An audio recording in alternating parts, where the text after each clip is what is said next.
అనంత దయాసింధువు, ఆపన్నుల పాలిట ఆత్మబంధువు అయిన సాయినాథుడు చిన్మయ చిదానంద రూప సమన్వితంగా విరాజిల్లి ఉంటాడు. దివ్య పరిపూర్ణ అలంకారాలతో శోభిల్లుతాడు.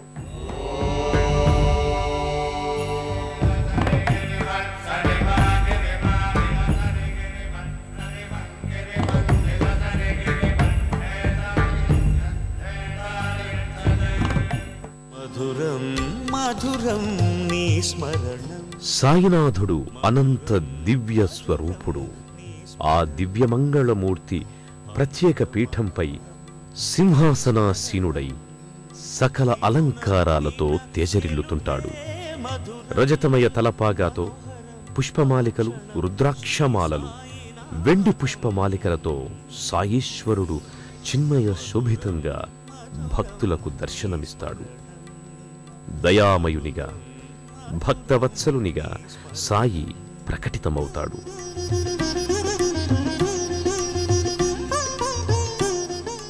ధూపదీపాల వెలుగులో దేదీప్యమానంగా సాయి విగ్రహం గోచరమవుతుంది.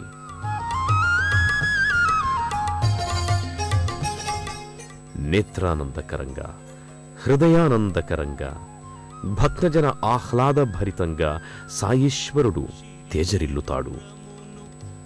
ఓ సాయి, నీ రూపం పవిత్రం, నీ లీల పావనం, నీ పదాలు పునీతం, నీ పాదాలు సదా స్మరణీయం, నీ చరితం సర్వదా పఠనీయం.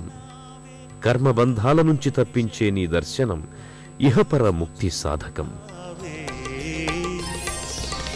మధురం నీవు నా బంధువు, నీవే నా మిత్రుడు, నీవు నా తోడు నీడ అంటూ సాయిని భక్తులు పరిపరి విధాలుగా వినమ్రులై సేవించుకుంటారు. తమ ఆర్తికి ఆకాంక్షలకు ఓ రూపాన్ని, ఓ సాకారత్వాన్ని చూపే సాయిని భక్తులు శరణు వేడుతారు.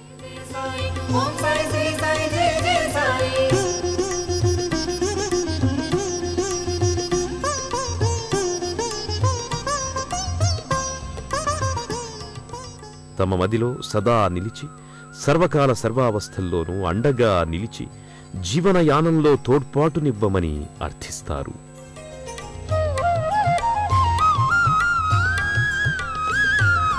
త్రిమూర్తి రూపుడను నేనని అన్నా. ఇక్కడే ఉన్న సాయి దివ్య పాదుకల్ని భక్తులు దర్శించుకుంటారు.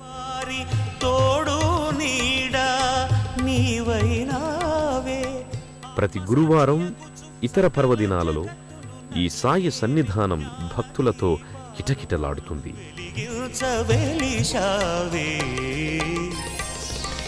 మధురం మధురం నీ స్మరణం, మధురం మధురం నీ స్మరణం. ఈ లోగిలి సాయి నామస్మరణతో పులకిస్తుంది, ప్రతిధ్వనిస్తుంది. ఓం సాయి శ్రీ సాయి జయ జయ